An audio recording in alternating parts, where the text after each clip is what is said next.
स्वागत है आप सभी का आपके अपने चैनल पुनीत क्लासेज में। दोस्तों आज के वीडियो में हम लोग कवर करेंगे महत्वपूर्ण टॉपिक जिसका नाम है लिंग। ठीक है, इसमें हम लोग जानेंगे पुल्लिंग लिंग क्या होता है और स्त्रीलिंग क्या होता है। इसमें महत्वपूर्ण चीज़ ये है कि पुल्लिंग लिंग शब्द क्या होता है और स्त्रीलिंग शब्द क्या होता है। साथ साथ इसके और भी आता है जिसका नाम है उभय लिंग शब्द। तो सबसे पहले चलिए समझते हैं पुल्लिंग शब्द क्या होते हैं और पुल्लिंग की पहचान हम लोग कैसे करते हैं। तो इससे पहले हम लोग जान लेते हैं कि लिंग क्या होता है। चलिए, तो सबसे पहली बात आती है प्रश्न में आपका। ठीक है, लिंग किसे कहते हैं। तो देखिए, लिंग शब्द अंग्रेजी के जेंडर आप लोग पढ़ा होगा नाम कि जेंडर शब्द के लिए उपयुक्त होता है, यानी जेंडर का मतलब होता है लिंग। लिंग शब्द का अर्थ होता है चिन्ह या फिर पहचान का साधन, यानी कि किसी भी चिन्ह या फिर पहचान का यही साधन है जिसके हम लिंग को पहचान सकते हैं। अब देखिए, इसको दूसरे भाषा में हम कह सकते हैं, लिंग की परिभाषा भी कह सकते हैं कि शब्दों के जिस रूप से यह पता चले कि वह पुरुष जाति का है या फिर स्त्री जाति का है, उसे व्याकरण में लिंग कहते हैं। ठीक है, मतलब कि पुरुष जाति का बोध कराए या फिर स्त्री जाति का बोध कराए, तो दोनों के कॉम्बिनेशन, दोनों के मिलाव को ही लिंग कहते हैं। ठीक है, चलिए अब बात कर लेते हैं ये कैसे कैसे हो सकते हैं। ठीक है, तो देखिए हिंदी में दो लिंग होते हैं, एक पुल्लिंग और एक स्त्रीलिंग। ये दोनों को ही मान्यता दिया गया है, उभय लिंग को मान्यता इसमें नहीं दिया गया है। प्रत्येक संज्ञा शब्द या तो पुल्लिंगवाची होगा या फिर स्त्रीलिंगवाची, क्योंकि बिना लिंग के जुड़े वह वाक्य में प्रयोग नहीं हो सकता है। ठीक है, आप इसको याद रखिएगा। वाक्य में क्रिया का रूप संज्ञा के लिंग तथा वचन के अनुसार बदला जाता है। जैसे कि इसमें आ गया एक घोड़ा दौड़ता है। ठीक है, तो ये जान जाएंगे हम लोग घोड़ा दौड़ता है, तो ये पुल्लिंग की बात कर रही है, इसीलिए घोड़ा में भी आ का मंत्र लगा है, दौड़ता में भी आ का मंत्र लगा। खैर आ के मंत्र से कोई बात नहीं है, लेकिन घोड़ा एक पुल्लिंग लिंग शब्द होता है। ठीक है, और जो पुल्लिंग लिंग कर्ता लगेगा, जब कर्ता जो संज्ञा होगा उसी के अनुसार भी क्रिया को बदला जाता है। जैसे कि इसका अगर स्त्रीलिंग बनाएंगे तो घोड़ा का हो जाएगा घोड़ी और दौड़ता का हो जाएगा दौड़ती। ठीक है, तो इसका स्त्रीलिंग बनेगा घोड़ी दौड़ती है। साथ ही अनेक विशेषण शब्द की संज्ञा के अनुसार लिंग अनुसार परिवर्तित होते रहते हैं। ठीक है, जैसे कि नीचे दिया गया है काला घोड़ा, तो इसका स्त्रीलिंग हो जाएगा काली घोड़ी। ठीक है, ऐसे ये चेंज होता रहता है। चलिए अगला बात करें, पुल्लिंग शब्द की पहचान कैसे करेंगे। तो देखिए साफ शब्दों में लिखा है, जिन संज्ञा शब्दों से पुरुष जाति का बोध हो अथवा जो शब्द पुरुष जाति के अंतर्गत माने जाते हैं वे पुल्लिंग कहलाते हैं। ठीक है, जैसे कि हो गया कुत्ता, ठीक है, कुत्ता हो गया, लड़का हो गया, घर हो गया, पेड़ हो गया, सिंह आदि, ये इतना चीज पुल्लिंग होते हैं। और बहुत सारे आदि मतलब कि इसके आगे भी होता है, मतलब कि और भी शब्द हैं जो कि पुल्लिंग में आते हैं। ये एक जैसे मतलब एक उदाहरण था। चलिए ऐसे ही समझ लेते हैं स्त्रीलिंग शब्द कैसे होते हैं, कैसे पहचान करते हैं। तो देखिए, जिन संज्ञा शब्दों से स्त्री जाति का बोध हो अथवा जो शब्द स्त्री जाति के अंतर्गत माने जाते हैं वही स्त्रीलिंग कहलाते हैं। जैसे कि गाय हो गई, तो गाय एक स्त्रीलिंग है। घड़ी हो गई, कुर्सी, लड़की, ठीक है, छड़ी या फिर नारी आदि, ये शब्द है ये स्त्रीलिंग के। चलिए अब बात करते हैं कि पुल्लिंग लिंग ने हमने पहचान लिया, और भी तरीके होते हैं पुल्लिंग शब्द को पहचानने का। जैसे कि आ है, आओ है, पा है, पन है और न है। ये जब प्रत्यय जिन शब्दों के अंत में हो वो प्राय पुल्लिंग होते हैं। मतलब कि 95% ऐसा देखा गया है कि जिसके अंत में आ, आओ, पा, पन और न आता है, ठीक है, ये प्रत्यय के रूप में आएगा। जैसे कि इसके पिछले क्लास में हम लोग प्रत्यय पढ़े हैं, तो अगर आप वो क्लास नहीं देखे हैं तो देख लीजिए, क्योंकि इसमें प्रत्यय का बहुत बड़ा योगदान है। तो प्रत्यय क्लियर होनी चाहिए तभी आप इसको समझ पाएंगे। ठीक है, आ का मतलब होता है आ प्रत्यय। जैसे कि एग्जाम्पल में लिखा है मोटा, तो मोटा पढ़ेंगे तो लास्ट में आ का भाव आएगा। देखिए मोटा, आ टमया का मंत्र टा में लास्ट में उच्चारण आएगा आ। ठीक है, ऐसे ही इसमें एड हुआ रहेगा। चढ़ाओ, तो आओ आ रहा है। ठीक है, बुढ़ापा, आप पा बोल रहे हैं लास्ट में, तो पा आ रहा है। लड़कपन, लास्ट में पन आ रहा है। और देन लेन में, ठीक है, लेन देन में न आ रहा है। तो ऐसे ही प्रत्यय जुड़े रहेंगे, तो इन प्रत्यय वाले शब्द को ही पुल्लिंग माना जाता है। चलिए और भी तरीके हैं, जान जाते हैं। जैसे कि आपके सामने और भी आ सकता है, जैसे कि पर्वत हो गया, मास मतलब महीने का नाम, वार मतलब दिन। ठीक है, और कुछ ऐसे ग्रहों के नाम है जो कि पुल्लिंग होते हैं। ठीक है, तो पर्वत में आ गया विंध्याचल, हिमालय, मास मतलब महीना आ गया वैशाख। ठीक है, जैसे कि सूर्य आ गए, चंद्रमा। ठीक है, ये सब ग्रहों में आ जाएंगे, मंगल, बुध, यही सब जो जो इसमें नाम लिखा है यही सब ग्रह पुल्लिंग होते हैं। जैसे कि मंगल हो गया, बुध हो गया, ये पुल्लिंग में आते हैं। चंद्र उपग्रह है, सूर्य ग्रह है, सूर्य एक तारा है। ठीक है, ऐसे ही सब इसमें आता है, तो इससे भी आप पुल्लिंग का पहचान कर सकते हैं। चलिए अगली टॉपिक इसमें ये है कि पेड़ों के नाम पुल्लिंग होते हैं। ठीक है, जितना भी पेड़ है वो शब्द पुल्लिंग होते हैं। इसमें एक ही दो ऐसा पेड़ों के नाम है जो कि स्त्रीलिंग होते हैं। चलिए आगे जानेंगे कौन सा पेड़ स्त्रीलिंग होता है, यानी कि सभी पेड़ पुल्लिंग होते हैं, एक दो ही स्त्रीलिंग होते हैं, जो कि एक अपवाद है। चलिए जैसे कि पेड़ में आ गया पीपल। ठीक है, पीपल का पेड़ पुल्लिंग है। नीम, आम, शीशम, सागवान, ठीक है, और जामुन, ये सब जो पेड़ होते हैं वो पुल्लिंग शब्द में आते हैं, यानी कि इनको पुल्लिंग कहा जाएगा। ठीक है, ऐसे ही अनाजों के नाम भी पुल्लिंग होते हैं, जैसे कि बाजरा हो गया, गेहूं हो गया, चावल हो गया, चना, मटर, जौ और उड़द। आज मतलब इसके आगे भी हो सकते हैं। ठीक है, तो ये जो इतना अनाज दिखाई दे रहे हैं आपको, ये पुल्लिंग में आते हैं। इसमें भी कुछ अपवाद है जो कि स्त्रीलिंग में आते हैं। ठीक है, तो कुछ अनाज के नाम भी है जो कि स्त्रीलिंग में आते हैं, लेकिन ज़्यादातर ये 95% पुल्लिंग में देखे जाते हैं।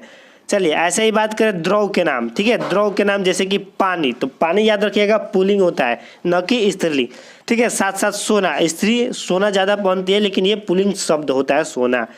तांबा हो गया, लोहा हो गया, घी हो गया, तेल हो गया इत्यादि, यानी इसके आगे भी हो सकता है। तो पानी, सोना, तांबा, लोहा, घी, तेल, इसके सिवा और भी कुछ होते हैं जो कि स्त्रीलिंग में आते हैं, तो इसको नाम।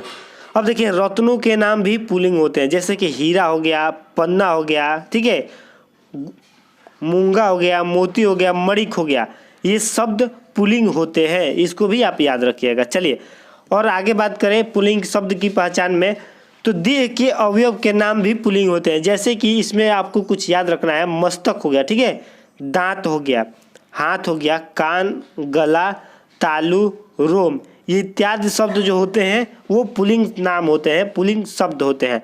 जैसे कि जल हो गया, स्थल हो गया, भूमंडल के भाग जो होते हैं उनके नाम भी पुल्लिंग में आते हैं। जैसे कि समुद्र हो गया, भारत देश हो गया, जैसे कि हम लोग बोलते हैं भारत माता। ठीक है, लेकिन भारत एक पुल्लिंग शब्द है, माता स्त्रीलिंग है, लेकिन भारत पुल्लिंग शब्द है। देश भी पुल्लिंग शब्द में आएगा। ठीक है, नगर हो गया, द्वीप हो गया, आकाश हो गया, पताल हो गया, घर हो गया, सरोवर। ठीक है, ये जो जितना भी शब्द आप देख रहे हैं ये पुल्लिंग के शब्द होते हैं। चलिए वर्णमाला में देख लेते हैं। वर्णमाला के अनेक अक्षरों के नाम पुल्लिंग होते हैं, जैसे कि अ पुल्लिंग शब्द है। ठीक है, उ हो गया, ए हो गया, ओ हो गया, और क से लेकर ग हो गया। ठीक है, ध हो गया, च हो गया, छ, य, र, ल, व और स। ठीक है, इसमें से एक ही स जो कि पुल्लिंग होता है, जिसको बोलते हैं तालाबी स। चलिए अब बात करते हैं नित्य पुल्लिंग शब्द की। तो इसको बहुत बढ़िया से समझिएगा, बहुत ध्यान से समझिएगा, क्योंकि अगर क्वेश्चन लिंग से पूछना होगा तो यहीं से पूछा जाता है, नित्य पुल्लिंग शब्द और नित्य स्त्रीलिंग। ठीक है, ये दोनों चीज़ों को आप ध्यान से समझिएगा। चलिए मैं अभी बता रहा हूँ आपको नित्य पुल्लिंग शब्द को कैसे पहचानेंगे, या फिर नित्य पुल्लिंग क्या होते हैं। ठीक है, तो देखिए नित्य पुल्लिंग किसको कहते हैं। कुछ ऐसे शब्द होते हैं जो सदैव, ठीक है, जो सदैव पुल्लिंग में ही प्रयोग किए जाते हैं, वही नित्य पुल्लिंग कहलाते हैं। यानी कि कुछ ऐसे शब्द हैं जो कि उनका केवल पुल्लिंग में ही प्रयोग किया जाता है। नित्य मतलब सदैव, हमेशा।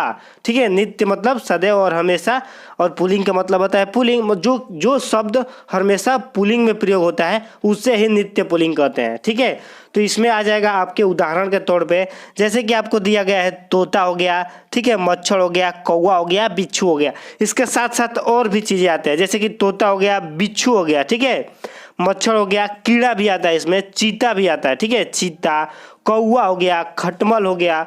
आप इसको नोट करते रहिएगा क्योंकि क्वेश्चन यहीं से बनता है आपके एग्जामों में। खटमल हो गया, उल्लू हो गया, पशु हो गया, पक्षी हो गया, खरगोश हो गया। साथ साथ भेड़िया और गेंदा भी इसमें आते हैं। ठीक है, भेड़िया और गैंडा भी इसमें आते हैं, इत्यादि और भी सारे शब्द है जो कि इसमें आते हैं। रिवीजन के तौर पे एक बार और बता दे रहा हूँ, अगर आप नोट कर रहे हैं तो ध्यान से इसको नित्य पुल्लिंग को नोट कर लीजिए।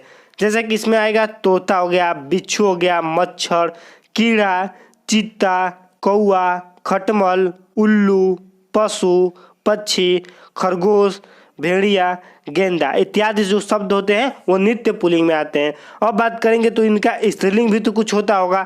देखिए स्त्रीलिंग बनाने के लिए जैसे और भी सारी चीज़ें थी उसको हम लोग स्त्रीलिंग बना लेते थे। जैसे कि सुनार था तो सुनारिन हो जाएगा, ठीक है। स्त्रीलिंग मतलब कि सुनार में ही वो आगे ऐड हो जा रहा है प्रत्यय के रूप में, कुछ पीछे लग जा रहा है तो उसी में हो जा रहा है। अब इन नित्य पुल्लिंग को अगर स्त्रीलिंग बनाना है आपको तो इनके साथ मादा शब्द का प्रयोग किया जाना चाहिए। जैसे कि तोता है तो इसका स्त्रीलिंग बनाते समय तोती नहीं करेंगे, ठीक है। मच्छर है तो मच्छरी नहीं करेंगे, कौवा है तो कौवी नहीं करेंगे, बिच्छू है तो बिच्छी नहीं करेंगे, ठीक है। इसका मतलब कि नित्य पुल्लिंग का यही एक पहचान है कि तोता है तो बस तोता ही रहेगा। इसको अगर स्त्रीलिंग बनाना है तो आपको लिखना पड़ेगा मादा तोता, ठीक है। मादा तोता लिखेंगे तब जाके ये स्त्रीलिंग बनेगा। मतलब कि मादा शब्द का प्रयोग करना पड़ेगा नित्य पुल्लिंग शब्दों के आगे। उम्मीद करता हूँ कि ये चीज़ आप अच्छा से समझ लिए होंगे। जैसे कि तोता उड़ता है, ठीक है, तो ये नहीं लिखेंगे तोता उड़ती है, ये गलत हो जाएगा, ठीक है। अगर लिखना होगा आपको तोता उड़ती है तो लिखना पड़ेगा मादा तोता उड़ती है, तब जाके आपका स्त्रीलिंग में वो शब्द सही माना जाएगा, वो वाक्य सही होगा, ठीक है। तो नित्य पुल्लिंग जो कि सदैव पुल्लिंग होता है उसको स्त्रीलिंग बनाने के लिए आगे मादा शब्द का प्रयोग किया जाता है। चलिए नेक्स्ट की बात करें जो कि अब आएगा स्त्रीलिंग की पहचान कैसे करते हैं। तो देखिए स्त्रीलिंग पहचान करने के लिए इसमें साफ शब्दों में लिखा है जिन संज्ञा शब्दों के अंत में ख होता है, ठीक है, यानी कि जो क के बाद ख आता है वो होता है तो वो स्त्रीलिंग कहलाता है। जैसे कि ईख बोलेंगे तो ईख के अंत में ख आएगा, भूख बोलेंगे तो ख आएगा, चोख बोलेंगे और राख बोलेंगे, ऐसे ही शब्द आते हैं जो स्त्रीलिंग माने जाते हैं। अब अगला बात करें तो देखिए जिन भाववाचक संज्ञाओं के अंत में ट, वट या फिर हट आता है तो वो शब्द स्त्रीलिंग कहलाती है। जैसे कि झंझट, झंझट में झट आ गया, ठीक है, तो ट आया है। आहट, हट आ गया। चिकनाहट, इसमें भी हट आ गया। बनावट, लास्ट में वट आया है, ये प्रत्यय शब्द कहलाते हैं। सजावट में वट आ गया, ठीक है। तो ऐसे जो लास्ट में वट आएगा, ट आएगा, यट आएगा, तो ऐसे ही शब्द होता है वो स्त्रीलिंग कहलाता है। चलिए और भी देखिए इसका पहचान, तो इसमें आता है अनुस्वरांत, ठीक है, इकारांत आ जाएगा, उकारांत आ जाएगा, तकारांत आ जाएगा और सकारांत भी आएगा। संज्ञाएं जो इतनी होती है वो भी स्त्रीलिंग में आती है। जैसे कि रोटी, तो लास्ट में रोटी में ई आ रहा है बड़ी, तो ये इक्रांत हो गया। टोपी हो गया, नदी हो गया, चिट्ठी, उदासी, ये इतना जो इक्रांत में हो जाता है तो इसको स्त्रीलिंग बोला जाता है, ठीक है। नदी स्त्रीलिंग है, रोटी भी, टोपी भी और चिट्ठी भी, ठीक है। साथ साथ उदासी हो गया, रात हो गया, बात हो गया, छत हो गया, ठीक है, भीत हो गया, लू, ठीक है, और सांस इत्यादि शब्द स्त्रीलिंग में ही आते हैं। चलिए नेक्स्ट की बात करें, भाषा, बोली और लिपियां के नाम भी स्त्रीलिंग होते हैं। जैसे कि हिंदी भाषा, हिंदी क्या हो जाएगा, ये एक भाषा है तो ये स्त्रीलिंग का शब्द है। चलिए इसके साथ साथ संस्कृत भी भाषा है। देवनागरी की बात करें तो ये हिंदी की लिपि है, ठीक है, ये जिसको खड़ी बोली की लिपि माना जाता है तो देवनागरी लिपि है। पहाड़ी हो गया, तेलुगु हो गया और पंजाबी, ये सभी चीज़ें स्त्रीलिंग में आती है। अब लास्ट नेक्स्ट टॉपिक की बात करें तो जिन शब्दों के अंत में इया आता है वो भी स्त्रीलिंग ही कहा जाता है। जैसे कि कुटिया, इसमें प्रत्यय आएगा इया, खटिया में भी इया आएगा, लुटिया में और चिड़िया में भी इया आएगा। चिड़िया शब्द स्त्रीलिंग हो गया, लुटिया, खटिया, कुटिया, ये सारी चीज़ें स्त्रीलिंग में आते हैं। अब बात करें नदियों के नाम भी स्त्रीलिंग होते हैं, कुछ कुछ पुल्लिंग में भी आते हैं लेकिन ज़्यादातर आपका 95% स्त्रीलिंग ही होते हैं, ठीक है। जैसे कि यमुना हो गया, गंगा हो गया, गोदावरी और ताप्ती, ऐसे नाम स्त्रीलिंग में होते हैं। चलिए अगली बात करें, तिथियों के नाम भी स्त्रीलिंग होते हैं। जैसे कि तिथि आ गया पहली, दूसरी, प्रतिपदा, पूर्णिमा, ठीक है, ऐसी जो तिथि होती है वो स्त्रीलिंग में आती है। इसमें साफ शब्दों में बताया गया है कि जो ग्रह थे वो पुल्लिंग थे, लेकिन पृथ्वी एक ऐसी ग्रह है जो कि स्त्रीलिंग मानी जाती है। नक्षत्रों के नाम भी स्त्रीलिंग होते हैं। जैसे कि अश्विनी हो गया, रोहिणी हो गया और भरणी हो गया, ये सिर्फ ये नक्षत्रों के नाम हैं जो कि स्त्रीलिंग में आते हैं। चलिए अब बात करें नित्य स्त्रीलिंग। जैसे कि हम लोगों ने नित्य पुल्लिंग पढ़ा वैसे ही नित्य स्त्रीलिंग भी शब्द होते हैं। तो इसका हो जाएगा कुछ, इसका परिभाषा माना जाएगा कुछ ऐसे शब्द होते हैं जो सदैव स्त्रीलिंग में ही प्रयोग किए जाते हैं, उसे ही नित्य स्त्रीलिंग कहा जाता है। जैसे कि आ गया ठीक है। इसमें आ गया जैसे कि इसमें दिया है कोयल, मैना, चील। ठीक है। इसके साथ साथ और भी शब्द आते हैं जैसे कि गिलहरी हो गया, छिपकली हो गया, मछली हो गया, लोमड़ी हो गया, ठीक है, तितली हो गया, चील हो गया, कोयल हो गया, मकड़ी हो गया, मैना हो गया इत्यादि और भी शब्द हैं जो कि स्त्रीलिंग में आते हैं, नित्य स्त्रीलिंग में, जो कि हमेशा स्त्रीलिंग के ही शब्द माने जाते हैं। इनका पुल्लिंग बनाया कैसे जाएगा तो देखिए, इनको पुल्लिंग बनाने के लिए इनके आगे नर शब्द का प्रयोग करना पड़ेगा। ठीक है। जैसे कि आप डायरेक्ट इसको नहीं बना पाएंगे। जैसे कि इसमें है कोयल, ठीक है, तो ये स्त्रीलिंग शब्द है। अगर इसको पुल्लिंग बनाना है तो कोयला नहीं बोलेंगे। ठीक है। मैना है तो मैना पुल्लिंग बनाने के लिए मैन नहीं बोलेंगे। चील है तो ठीक है, इसको पुल्लिंग बनाने के लिए आप चील को देखेंगे तो कहेंगे कि चील तो पुल्लिंग शब्द लग रहा है, लेकिन ये स्त्रीलिंग शब्द है जो कि सदैव स्त्रीलिंग में ही प्रयोग किया जाता है। अगर चील को पुल्लिंग बनाना है आपको तो लिखना पड़ेगा नर चील। ठीक है। मैना को बनाना है तो नर मैना, नर कोयल। ठीक है। नर लगाना महत्वपूर्ण है आपके लिए अगर आप इसको पुल्लिंग बनाना चाहते हैं तो नित्य स्त्रीलिंग शब्द को पुल्लिंग बनाने के लिए इनके आगे नर शब्द का प्रयोग किया जाता है। उम्मीद करता हूं कि ये बात आपको समझ में आ गई होगी, नित्य स्त्रीलिंग और नित्य पुल्लिंग शब्द। चलिए, लिंगों का परिवर्तन देखा जाए तो देखिए, पुल्लिंग से स्त्रीलिंग बनाने के लिए जो कोई भी शब्द हो, ठीक है, अगर उसको पुल्लिंग से स्त्रीलिंग बना रहे हैं उसके लिए कुछ खास चिन्ह है जैसे कि आप उसको पहचान कर पाए। जैसे कि स्त्रीलिंग प्रत्यय लगाना पड़ता है, स्त्री प्रत्यय लगाना पड़ता है। इनमें से कुछ प्रत्यय इस प्रकार से हैं जैसे कि ई, इया, इन, नी, आनी, आइन, आ, इका। ठीक है। इनी, इसको इणी भी बोलते हैं। ये स्त्रीलिंग प्रत्यय है, मतलब कि ये पुल्लिंग में आप इन प्रत्यय को प्रयोग करेंगे तो वो स्त्रीलिंग शब्द बन जाएंगे। चलिए देखते हैं कि ये कैसे काम करता है। दोस्तों, उसके काम से पहले उभयलिंगी शब्द को भी जान लेते हैं। जैसे कि हम लोगों ने देखा पुल्लिंग क्या होता है, स्त्रीलिंग शब्द क्या होता है। ठीक है। इसी के साथ साथ उभयलिंगी शब्द भी होते हैं। चलिए इसका परिभाषा देखते हैं क्या होता है।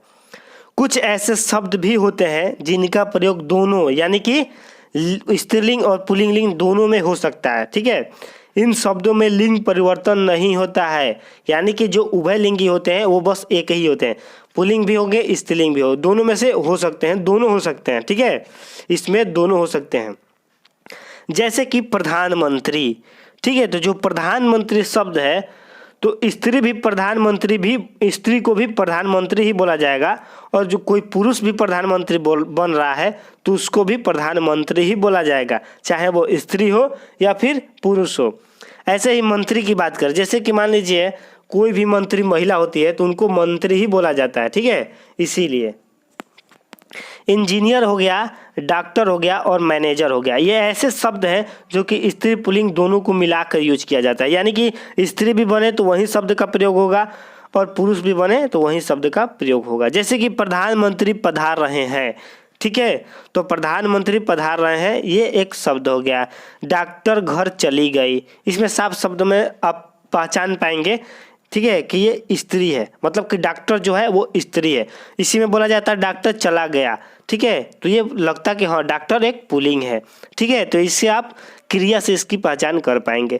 लंका की प्रधानमंत्री कल विदेश जा रही है। ठीक है। तो रही है आया है मतलब कि जो लंका के प्रधानमंत्री है वो एक स्त्री है। ठीक है। तो आप इससे पहचान करेंगे, इस शब्द से आपको कोई ताल्लुक नहीं है, ये स्त्री और पुरुष दोनों के लिए ही प्रयोग होता है, इसीलिए इसको उभयलिंगी शब्द कहा जाता है। जैसे कि डॉक्टर बुला रहे हैं तो लग रहा है कि डॉक्टर कोई पुरुष होगा, वही बुला रहे हैं। अगर बोला जाता है डॉक्टर बुला रही है मतलब कि डॉक्टर एक स्त्रीलिंग है। तो डॉक्टर से हमको कोई मतलब नहीं है, यहाँ पे आपको क्रिया ही बताएगा कि वो शब्द स्त्री है या फिर पुल्लिंग है। ठीक है। चलिए इस टॉपिक को हम लोग अगले वीडियो में कवर करेंगे ताकि ये वीडियो लंबा ना हो। ठीक है। अब हम लोग समझेंगे कौन से पुल्लिंग को क्या जोड़कर स्त्रीलिंग बनाते हैं। चलिए इस टॉपिक को हम लोग अगली वीडियो में देखेंगे। मिलते हैं नेक्स्ट वीडियो में, तब तक के लिए बाय बाय। जय हिंद, जय भारत।